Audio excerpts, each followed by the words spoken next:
Chapter 20. Of all the things that happened during the summer of 1928, the one which had the most profound effect on me was a simple act that took no more than a second. I tried to excuse it by saying that my surroundings were unfamiliar, and the supervision which I was accustomed to was lacking. But I couldn't bring myself to believe that. I should have known better. How often had the Bigham household heard the words from Papa? Most accidents are caused by one small misjudgment, misdirection, misconduct, mistake. The jails are full of convicts who spend their lives regretting their mistake. Mama simplified it for us. It took Adam only one bite from the apple. After the fact, I was amazed when I considered that my bite from, as well as the dislodging of, the apple, might not have happened if my life hadn't been influenced by the first woman to drive an automobile across the United States. It began after Mama had broken in her new 1927 Chevrolet, and then proceeded with the unthinkable. She told Papa that she wanted to drive to Los Angeles to visit her mother. Papa was aghast, and accused Mac. Just what you predicted. Mac smiled broadly, accepting that as a compliment. Yep, just like I predicted. And of course, she'll want to see the movie stars. Of course. And that Salvation Army evangelist, the first woman to drive across the country. Well, of course. Papa blamed that evangelist, Amy Semple McPherson, along with Seattle's Lady Mayor, for Mama's emerging ideas. 3 generations of our family confessed to listening to that evangelist's services, broadcast from the 5,000-seat temple that she and her congregation had built in Los Angeles. First, Mama had listened on our original radio. Then Mama sent that radio to Mother, and she listened. In time, Mother sent that radio to her father and stepmother, Pa and Ma Taylor. Ma Taylor, who as everyone knew was a know-it-all, immediately proclaimed herself an authority. She wrote to Mama, "Listen to Amy McPherson at the temple. I don't care for her, but they have lovely music. She is so much like the old Methodists that I was forced to set through until I thought I would go wild with nervousness. That helped put me where I am today. Nervous." Ma's words irked Mama. If it wasn't for me, she wouldn't even have a radio. Papa was generous in his remarks. Ma Taylor thinks that, since she lives only a few miles from the temple and is a Californian, she has a right to know more than uncivilized savages in Seattle. To me, Amy's program had been a nuisance, an interruption of the music I loved to hear. However, one summer day in 1926, my interest was aroused when Mrs. Williams came through the door, with alarming news. That evangelist Amy Semple McPherson disappeared while swimming in the ocean near Venice, California. She's presumed to have drowned. Mama shuddered. I shuddered too. Drowned had become a bad word since my experience at the Steinmetz house. She probably got caught in the drop-off, I theorized. They don't have drop-offs in California, dummy, Fleur said. Yeah, like Jonah, I said. All the criticisms and innuendos made Mama mad. Mother, too. 5 weeks later, much to their relief, or maybe chagrin, the headlines declared, "Greatest miracle of the 20th century. Amy dives in the Pacific and comes up in the desert." Ma Taylor sent Mama a 3-page, single-spaced typewritten copy of an article that had appeared in the San Diego Herald on July 29, 1926. The implication was that Amy had spent 6 weeks in a lover's hideaway. It compared Amy with such figures as Cleopatra, Aphrodite, Venus, Jezebel, Helen of Troy, and Dido. The name Dido, my fairy name on the Storyland court, was not lost on me, especially as I contemplated the words that followed.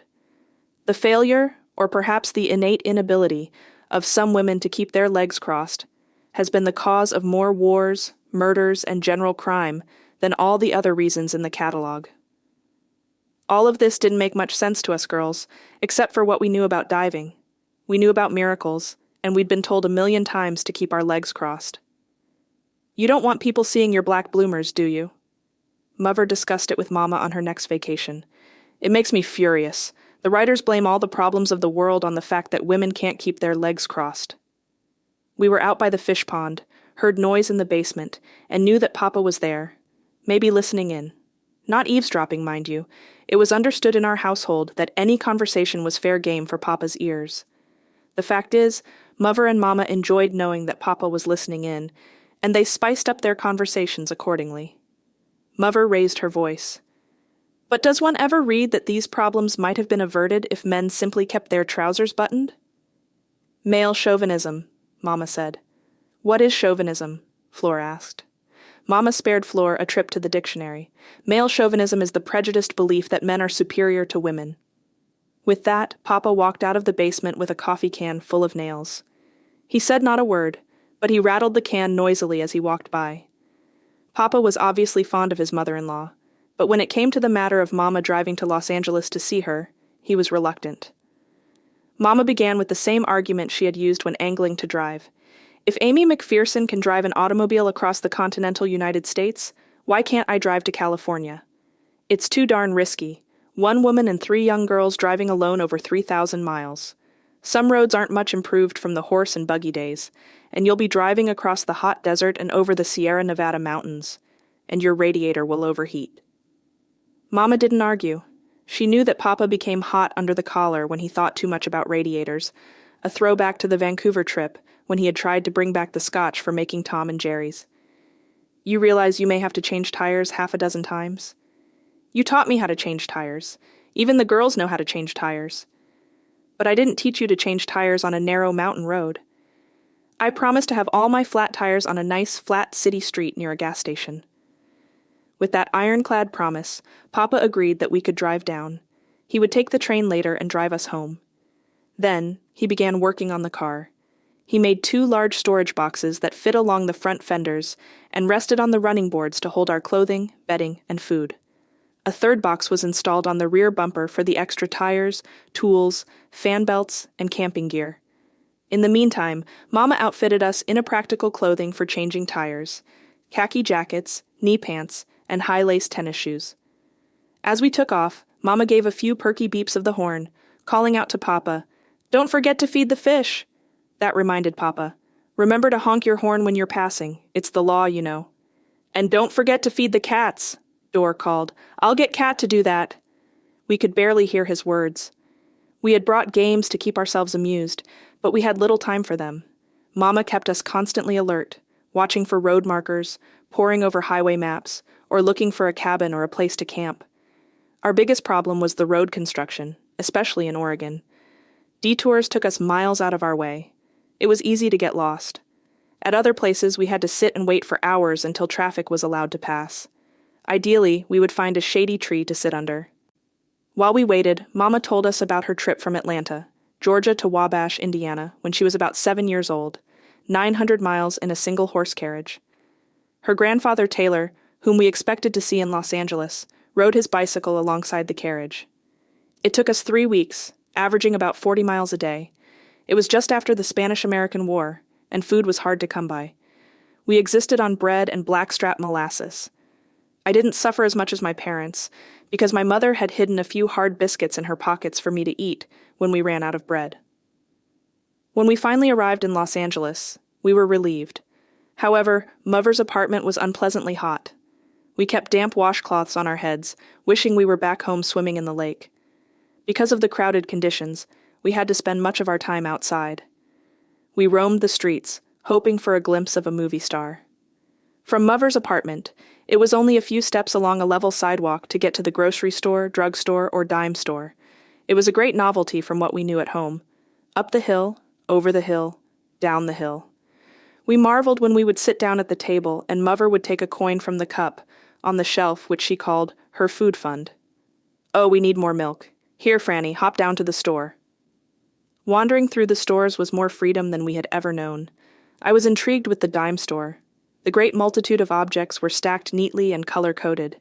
It reminded me of Pike Place Market in Seattle, except that here it was lipsticks and eyebrow pencils, while in Seattle it was vegetables. The biggest difference was that, at the Pike Place Market, I had never been tempted by vegetables. But here, I had a burning desire for the tube of bright red lipstick. It was the color that I imagined the movie stars wore.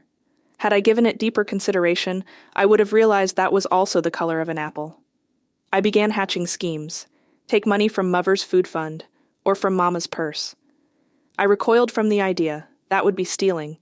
A better way would be to wait until the clerk had her back turned, then reach out my hand, take it, put it in my pocket, and walk out of the store.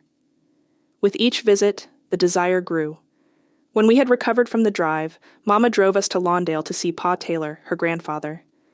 Mother had spoken about her relationship with Ma Taylor, Pa's third wife, whom he had married when he was 67.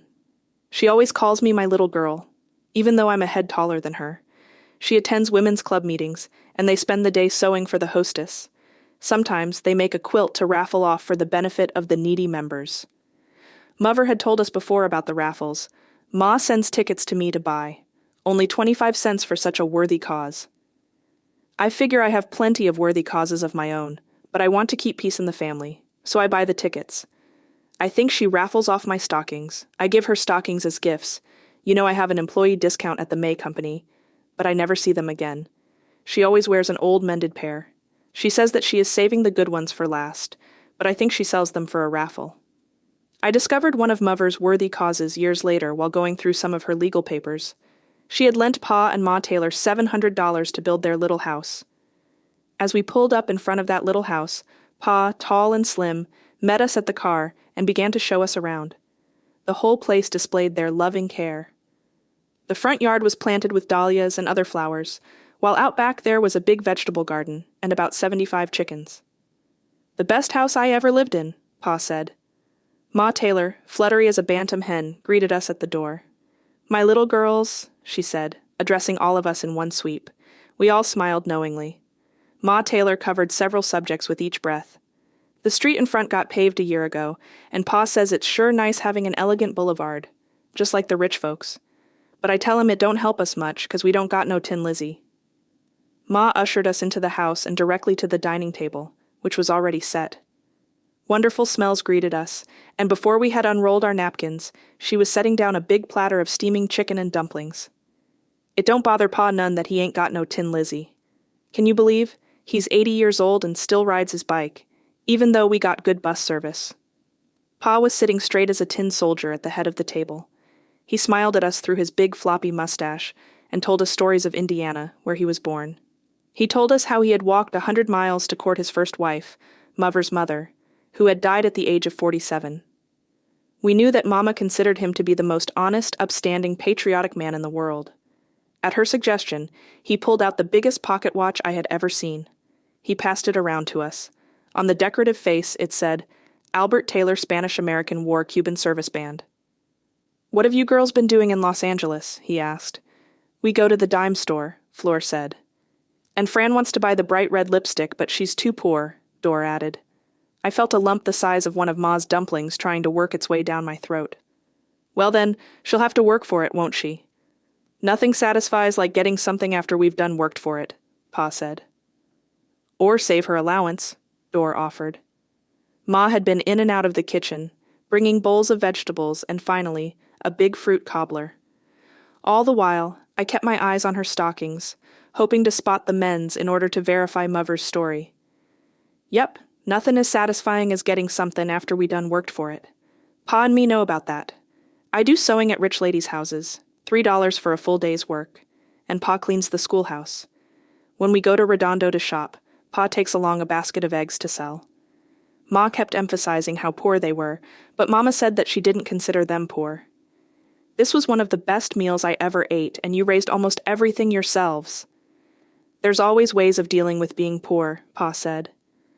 All the way home, I felt so relieved that I hadn't committed the terrible act. People could find other ways of dealing with being poor. And I wasn't really poor at all. Mama had always pointed out how fortunate we were. We had everything we ever needed, except the bright red lipstick. I continued to go back to the store at every opportunity. Each time I viewed the lipstick, my heart beat wildly. I realized that my time was getting shorter. I was in such torment, I decided to go for one last look and never go back again. Just one last look. When I got to the lipstick, I was assailed with the thought that, if I didn't take it now, I would lose the chance forever. I didn't allow myself to think. I put out my hand, grabbed the lipstick, and walked out. The aftermath was not like I had planned. My walk home was sheer agony. When I got back to the apartment, I locked myself in the bathroom. I took the lipstick out of my purse, but couldn't open it. Until that moment, I had only thought about how beautiful I would look with bright red lips, just like the movie stars. Now my terrible guilt kept me from even trying it on. I decided to throw it away, but before I had the chance, Mama called, "Hurry up, Franny, we're going out to the pier." I hurriedly wrapped the case in my handkerchief and buried it deep in my purse. Going to the pier had been our favorite pastime in Los Angeles. The structure, built on spindly stilts high above the Pacific waves, reminded me of a giant daddy-long-legs. The temperature was usually delightful, with a light breeze fluttering the flags that hung from the colorful shacks where short-order cooks hawked their edibles. Folks in scanty dress of every description strolled about in happy camaraderie and lounged at umbrella tables. Sitting on a bench, secure in the bosom of family, eating hot dogs and watching fishermen tend to their lines, I should have been in bliss. But my mind was tormented by what was in my purse. Suddenly the thought occurred to me. I could get rid of the lipstick by throwing it over the side. I got up, clutching my purse, and walked casually to the railing. As I worked on the catch, I glanced down, envisioning the lipstick in flight. As I followed its downward path, I got a glimpse of the dark underside of the pier, the gangly poles, the bracing, and finally the dark, oil-streaked water filled with unsightly litter. I was amazed to see that the underside of the pier was so totally different from the topside. Then, another vision flashed through my mind. A figure in a spectacular high dive, like the one in the newspaper who should have been me, but wasn't. I watched them collapse and fall from sunshine into darkness. Frozen with fear, I turned back. That night I awoke a dozen times, shuddering. I'll never be able to get rid of it. The great accuser confirmed my fears. He took the bright red lipstick out of my purse and drew a bright red T on my forehead. Papa had arrived in Los Angeles. On the day before our departure, he drove us to a meeting at the temple where Amy Semple McPherson preached. Mother rode in the front seat to provide directions, while she and Papa continued their debate. Since their last discussion, Amy had been investigated by a grand jury who had convicted her of perjury. As we neared the parking lot, Papa gave his summation. Willfully giving a false or misleading testimony under oath is a pretty serious charge against someone whose trade is telling the truth. Mother agreed, but then her face became serious. No matter what Amy may have done, Roy, whether she was kidnapped, as she claimed, or whether it's true that she spent 6 weeks in a lover's rendezvous with her radio announcer, or whether she lied under oath or whatever, it does not make her message any less true. Papa had to agree. The only seats we could find were in the sweltering balcony. We fanned ourselves with our programs. Soft music was playing. My agony had kept me distracted through most of the message, but near the end, my attention was captured. God can look right down from heaven and see your heart. God knows every sin you ever committed. My body tensed, and my hands clutched even tighter to the purse where I was carrying the contraband. I felt that I was going to die right there. The congregation was asked to stand and close their eyes. Do you want to be forgiven for your sins? The evangelist paused. I was in such agony, it took all of my energy to keep from collapsing. The words continued. The Bible says, if you confess your sin, Jesus will forgive your sin. My mind was in a turmoil. The words continued. If you confessed in your heart, you can show it by raising your hand. Without thought or hesitation, I released the grip on my purse and held up my hand. For a moment, I felt like Joan of Arc. I could breathe again. Then, I peeked and saw that I was the only one in the family with a raised hand. Not even Dor, a first-class sinner if ever I saw one, had raised her hand. I was embarrassed. Maybe I was the only one in the family who had ever sinned. I never told anyone what I had done, either about the lipstick or about raising my hand.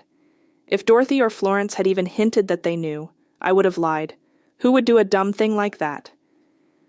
We were all glad to leave Los Angeles behind and have Papa drive us home again. When we arrived, we found 2 fat cats dozing on the doorstep, but the fish pond was empty. I think Cat forgot to feed the cats, Dor lamented.